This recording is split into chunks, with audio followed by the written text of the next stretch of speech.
तो दोस्तों supreme court of India के तरफ से जूनियर कोर्ट असिस्टेंट पोस्ट पर ऑनलाइन रिक्रूटमेंट आई है, जिसके लिए ऑनलाइन एप्लीकेशन स्टार्ट कर दी गई है।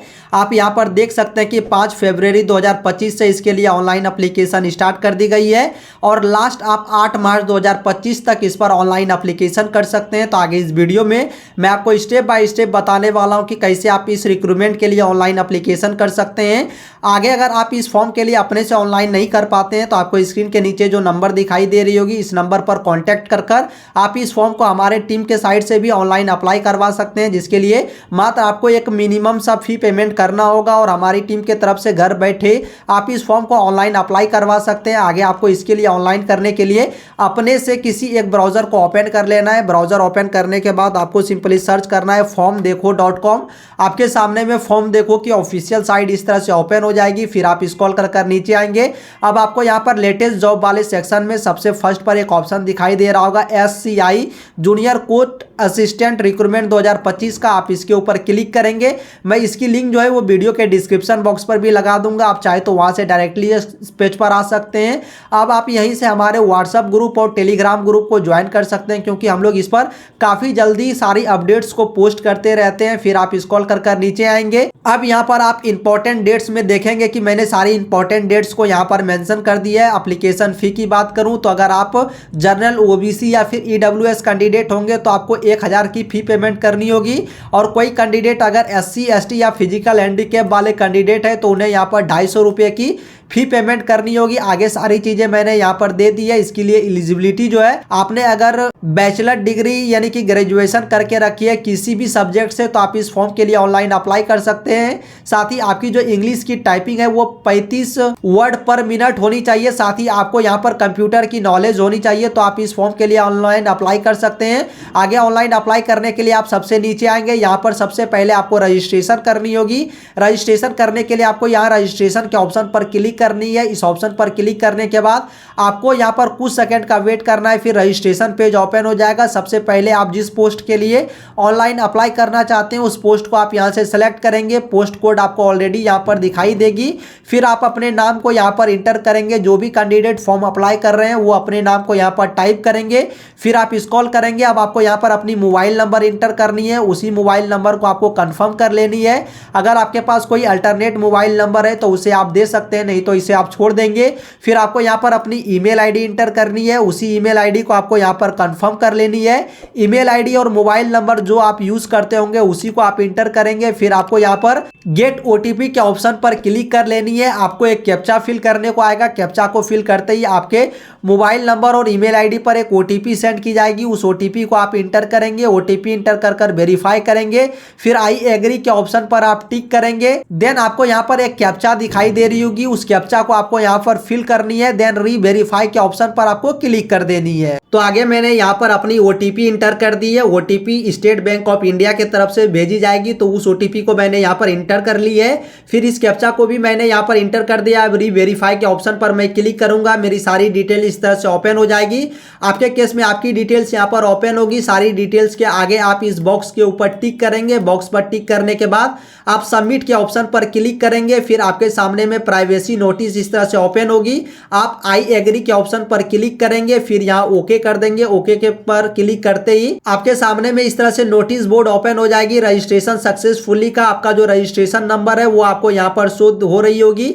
इस रजिस्ट्रेशन नंबर को आप कहीं पर नोट डाउन कर रख लेंगे। देन आपको यहाँ पर बोली गई कि ईमेल एंड SMS पर आपकी जो रजिस्ट्रेशन नंबर और लॉगिन ID एंड पासवर्ड है उसे सेंड कर दी गई है। तो आप यहाँ पर क्लोज के ऑप्शन पर क्लिक करेंगे। क्लोज के ऑप्शन पर क्लिक करते ही अब आपके सामने में इस तरह का पेज ओपन होगा। देन आपको यहाँ पर गो टू एप्लीकेशन के ऑप्शन पर क्लिक कर लेनी है। इस ऑप्शन पर क्लिक करने के बाद आपको फिर से कुछ सेकंड का यहाँ पर वेट करना है। अब यहाँ पर देख सकते हैं कि आपके सामने में इस तरह की पेज ओपन होगी। सबसे पहले आपको अपनी एलिजिबिलिटी क्राइटेरिया को यहाँ पर इंटर करनी होगी, जिसमें से सबसे पहले आपसे आपकी जेंडर पूछी जाएगी। तो आप यहाँ पर अपने जेंडर को सिलेक्ट करेंगे। डेट ऑफ बर्थ पूछी जाएगी। कैलेंडर के ऑप्शन पर क्लिक करेंगे। फिर आपको अपनी डेट ऑफ बर्थ को यहाँ पर इंटर करनी होगी। आगे ये जो डेट ऑफ बर्थ है वो आपकी डेट ऑफ बर्थ 8/3/2025 से काउंट की जाएगी, तो आप इस चीज का ध्यान रखेंगे। फिर आपको यहाँ पर अ सिटीजन ऑफ इंडिया के ऑप्शन पर टिक कर देनी है। फिर आपकी जो भी कैटेगरी होगी उस कैटेगरी को आप यहाँ से सेलेक्ट करेंगे। कैटेगरी सेलेक्ट करने के बाद आपसे यहाँ पर पूछी जा रही है कि आप 40% से ज़्यादा डिसेबिलिटी वाले कैंडिडेट है, यानी कि विकलांग कैंडिडेट है। अगर आप है तो यस के ऑप्शन पर क्लिक करेंगे। फिर आपको आपकी डिसेबिलिटी की टाइप यहाँ पर देनी होगी, डिसेबिलिटी की परसेंटेज यहाँ पर देनी होगी, और आप स्क्राइब को रखना चाहते हैं अपने साथ तो यस या नो के ऑप्शन पर क्लिक करेंगे। और अगर आप डिसेबल्ड वाले कैंडिडेट नहीं होंगे तो आपको यहाँ पर नो के ऑप्शन पर क्लिक कर लेनी है। देन आपके सामने में एक्स सर्विसमैन का ऑप्शन आएगा। अगर आप एक्स सर्विसमैन होंगे तो यस करेंगे, नहीं तो नो के ऑप्शन पर क्लिक करेंगे। आप अगर डिपेंडेंट होंगे फ्रीडम फाइटर के ऊपर तो यस करेंगे। फिर उनके डिटेल्स को आपको यहाँ पर इंटर नहीं करनी होगी, सिर्फ आपको यस या नो में आंसर करनी है। तो चलिए मैं यहाँ पर नो के ऑप्शन पर क्लिक करूंगा। उसके बाद आप नीचे आएंगे। देन आपसे डिपार्टमेंटल डिटेल्स पूछी जाएगी। अगर आप वर्क करते होंगे सुप्रीम कोर्ट ऑफ इंडिया में तो आप यहाँ पर यस करेंगे, नहीं तो नो के ऑप्शन पर क्लिक करेंगे। देन आपसे यहाँ पर पूछी जा रही है कि आप करंटली वर्किंग करते हैं किसी भी गवर्नमेंट पीएसयू या फिर नेशनल बैंक्स में, तो आप यहाँ पर यस या नो अपने अकॉर्डिंग कर सकते हैं। चलिए मैं यहाँ पर नो करूंगा। फिर आपसे आपकी पर्सनल डिटेल्स पूछी जाएगी, जिसमें सबसे पहले आपका जो नाम है वो ऑलरेडी आपको दिखाई देगा। फादर्स नेम को आपको टाइप कर देनी है, मदर्स नेम को आप यहाँ पर टाइप करेंगे। आपकी मैरिटल स्टेटस जो भी होगी उसे आप यहाँ से सेलेक्ट करेंगे। आप अगर मैरिड होंगे तो मैरिड सेलेक्ट करेंगे, अनमैरिड होंगे तो अनमैरिड को सेलेक्ट करेंगे। आपकी जो भी रिलीजन होगी, हिंदू, मुस्लिम, सिख, क्रिश्चियंस, उसे आप यहां से सेलेक्ट करेंगे। चलिए मैं यहां पर हिंदू को सेलेक्ट करूंगा। उसके बाद आपका मोबाइल नंबर ऑलरेडी आपको दिखाई देगा, ईमेल आईडी भी दिखाई देगी।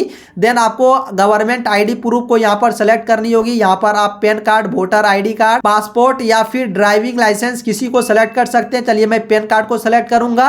अब आपको गवर्नमेंट आईडी नंबर यहां पर इंटर करनी होगी। उसके बाद आप नीचे आएंगे। फिर आपसे आपकी टेस्ट की प्रेफरेंस पूछी जाएगी। आप जहां पर भी अपना टेस्ट चाहते हैं, यानी टेस्ट की सेंटर चाहते हैं, उस प्रेफरेंस को आप यहां से सेलेक्ट करेंगे। आप जिस भी स्टेट को चूज करेंगे उसी में सारी सेंटर आपके सामने में आएगी। तो चलिए मैं यहां पर अपने अकॉर्डिंग अपना टेस्ट सेंटर, तीनों टेस्ट सेंटर जो है उसे मैं सेलेक्ट करूंगा। फिर नीचे आएंगे। अब आपकी यहाँ पर बैंक की डिटेल्स पूछी जाएगी, जिसमें सबसे पहले बैंक होल्डर का नाम आप इंटर करेंगे। बैंक का जो नाम होगा आपका, मान लीजिए आपका स्टेट बैंक ऑफ इंडिया है या फिर यूको बैंक है, जो भी बैंक है उस बैंक का नाम आप लिखेंगे। आपकी बैंक की ब्रांच क्या है, उस ब्रांच के नेम को इंटर करेंगे। आपका अकाउंट नंबर जो होगा, अकाउंट नंबर इंटर करेंगे। बैंक की IFSC कोड जो भी होगी उसे आप यहाँ पर इंटर करेंगे। फिर सेव एंड नेक्स्ट के ऑप्शन पर क्लिक कर देंगे। आगे सेव एंड नेक्स्ट के ऑप्शन पर क्लिक करते ही आपकी जो एलिजिबिलिटी क्राइटेरिया है उसे सेव कर ली गई है। फिर आपके सामने में कम्युनिकेशन डिटेल्स को यहाँ पर इंटर करना होगा, जिसमें सबसे पहले एड्रेस लाइन 1 में आप अपनी फुल एड्रेस को इंटर कर देंगे। उसके बाद आपको आपकी कंट्री यहाँ पर सेलेक्ट करनी होगी, जिसमें आप इंडिया सेलेक्ट करेंगे। फिर आपकी जो भी स्टेट होगी उस स्टेट को यहाँ से सेलेक्ट करेंगे। आपकी जो भी डिस्ट्रिक्ट या फिर सिटी होगी उसके नेम को आप यहाँ से इंटर करेंगे। पिन कोड आपकी जो भी होगी उस पिन कोड को आप यहाँ पर इंटर करेंगे। पिन कोड इंटर करने के बाद अगर आपकी कॉरेस्पॉन्डेंस एड्रेस और परमानेंट एड्रेस दोनों सेम है तो आप यहाँ पर यस के ऑप्शन पर क्लिक करेंगे। और अगर आपकी दोनों एड्रेस अलग अलग है तो आप दोनों एड्रेस को यहाँ पर नो के ऑप्शन पर क्लिक कर मैनुअली इंटर करेंगे। फिर आप सेव एंड नेक्स्ट के ऑप्शन पर क्लिक करेंगे। अब यहाँ पर आप देख सकते हैं कि आपकी कम्युनिकेशन डिटेल्स को भी इंटर कर ली गई है। फिर आपको यहाँ पर क्वालिफिकेशन एंड एक्सपीरियंस के डिटेल्स को इंटर करनी होगी, जिसमें सबसे पहले आपको 10th के डिटेल्स को इंटर करनी होगी, जिसके लिए आपने 10th जिस भी बोर्ड से किया था उस बोर्ड के नेम को इंटर करेंगे। क्वालिफिकेशन नाम में आप यहाँ पर जो भी क्वालिफिकेशन की है उसे आप सेलेक्ट करेंगे। जैसे कि मैं मैट्रिकुलेशन को सेलेक्ट करूंगा। फिर पासिंग ईयर आपको यहाँ से सेलेक्ट कर लेनी है। आपने मैट्रिक कब पास की है उस ईयर को आपको यहाँ से सेलेक्ट करनी है। इंस्टीट्यूट या फिर स्कूल का नाम आपको यहाँ पर इंटर करनी है। फिर आपकी जो फाइनल रिजल्ट है वो परसेंटेज, CGPA या फिर ग्रेड जिसमें भी आई थी उसे आप यहाँ से सेलेक्ट करेंगे। फिर आपको टोटल ऑब्टेंट आपका कितना हुआ था मार्क्स उसे आप यहाँ पर इंटर करेंगे। मैक्सिमम कितने नंबर का एग्जाम था उसे आप यहाँ पर इंटर करेंगे। फिर परसेंटाइज आपके सामने में ऑटोमेटिक यहाँ पर आ जाएगी। देन आप यहाँ पर एसेशनल क्वालिफिकेशन में सबसे पहले आप यहाँ पर ग्रेजुएट डिग्री को इंटर करेंगे। फिर इंस्टीट्यूट नेम को इंटर करेंगे। मोड ऑफ एजुकेशन क्या थी, फुल टाइम सेलेक्ट करेंगे। फिर आपकी सब्जेक्ट क्या थी, उस सब्जेक्ट को आप यहाँ पर इंटर करेंगे। जिस भी सब्जेक्ट में आपने डिग्री की है उसे आप यहाँ पर इंटर करेंगे। Month and year of joining आप यहाँ से लिखेंगे। फिर आपने जब पास किया है उसके month and year of passing को आप यहाँ से कैलेंडर के ऑप्शन पर क्लिक कर सेलेक्ट करेंगे। फिर आपकी फाइनल स्कोर जिसमें भी आई होगी परसेंटेज में उसे आप सेलेक्ट करेंगे। फिर आपको टोटल कितनी परसेंटेज आई थी उस परसेंटेज को आप यहाँ पर इंटर कर देंगे। फिर आप यहाँ पर नीचे आएंगे। अब आपसे यहाँ पर पूछी जा रही है क्या आपकी जो मिनिमम स्पीड है टाइपिंग की वो 35 वर्ड पर मिनट इंग्लिश की टाइपिंग है, तो ये आपको यहाँ पर यस करनी है। उसके बाद आपसे यहाँ पर कंप्यूटर की नॉलेज के बारे में पूछी गई है, तो यहाँ पर भी आपको यस करनी है। इस दोनों में आपको यस ही करनी है, क्योंकि इस रिक्रूटमेंट में आपको टाइपिंग की स्पीड और कंप्यूटर की नॉलेज दोनों रिक्वायर्ड है, आपके पास होनी चाहिए। तो आप यहाँ पर यस करेंगे, फिर आप सेव एंड नेक्स्ट के ऑप्शन पर क्लिक करेंगे। अब यहाँ पर आप देख सकते हैं कि आपकी क्वालिफिकेशन एंड एक्सपीरियंस के डिटेल्स को भी सेव कर ली गई है। फिर आपको यहाँ पर कुछ डॉक्यूमेंट्स को अपलोड करनी होगी, देन फाइनल पेमेंट करनी होगी। डॉक्यूमेंट्स में आपको सबसे पहले अपनी पासपोर्ट साइज की फोटो अपलोड करनी होगी, फिर आपको सिग्नेचर अपलोड करनी होगी, 10th की आपको मार्कशीट अपलोड करनी होगी। फिर आपके पास एडिशनल क्वालिफिकेशन जैसे कि आपने अगर ग्रेजुएशन किया है तो उसके सर्टिफिकेट को आप यहाँ पर इंटर करेंगे। फिर आपको अपनी कैटेगरी सर्टिफिकेट को यहाँ पर अपलोड करनी होगी। जर्नल कैंडिडेट को यहाँ पर कैटेगरी सर्टिफिकेट अपलोड नहीं करनी होगी। फिर आप नीचे आएंगे, अब आपको जितनी भी पेमेंट लगने वाली होगी फी की पेमेंट, वो आपको ऑलरेडी यहाँ पर दिखाई दे रही होगी। फिर आप इसे पेमेंट करने के लिए ऑनलाइन के ऑप्शन पर क्लिक करेंगे। फिर इस सारे बॉक्स के ऊपर आप टिक करेंगे। सारे बॉक्स के ऊपर टिक करने के बाद यहाँ पर आपको कैप्चा दिखाई दे रही होगी, कैप्चा को आप यहाँ पर इंटर करेंगे।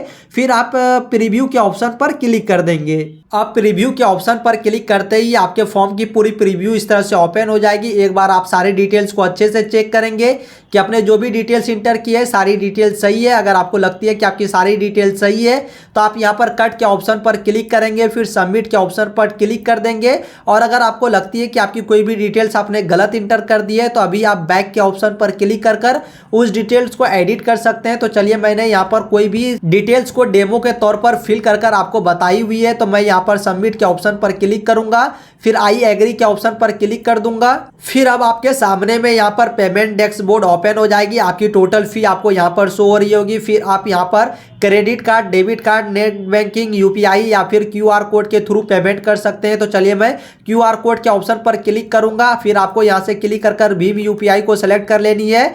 मेक पेमेंट फॉर 250 रुपये का जो ऑप्शन दिखाई दे रहा होगा, आपको इसके ऊपर क्लिक करनी है। एक क्यूआर कोड आपके सामने में आ जाएगी। इस क्यूआर कोड को स्कैन कर कर आप अपने पेमेंट को कंफर्म करेंगे। पेमेंट करने के बाद आप इस पेज को रिफ्रेश नहीं करेंगे, ये ऑटोमेटिक पेज रिफ्रेश होगी। पेज रिफ्रेश होने के बाद आपके सामने में आपकी फॉर्म की जो फाइनल पीडीएफ है उसे डाउनलोड करने का ऑप्शन आ जाएगा। सो आई होप दोस्तों कि आप भी सुप्रीम कोर्ट ऑफ इंडिया के तरफ से जो ये फॉर्म आई है जूनियर कोर्ट असिस्टेंट की, इसके लिए ऑनलाइन अप्लाई करना आसानी से सीख चुके होंगे। अगर आपको कोई डाउट हो तो आप वीडियो के कमेंट बॉक्स पर पूछ सकते हैं। अगर आपको ये फॉर्म हमारी टीम के साइड से ऑनलाइन अप्लाई करवानी हो तो आप दिए गए नंबर पर कॉन्टैक्ट कर सकते हैं। आगे वीडियो इन्फॉर्मेटिव लगी हो तो वीडियो को लाइक कर दीजिए, अपने दोस्तों में भी शेयर कर दीजिए। और अगर आप इस चैनल पर पहली बार आए तो आप चैनल को सब्सक्राइब कर भी रख सकते हैं, क्योंकि मैं ऐसे ही जॉब रिलेटेड वीडियोस को इस चैनल पर अपलोड करते रहता हूं।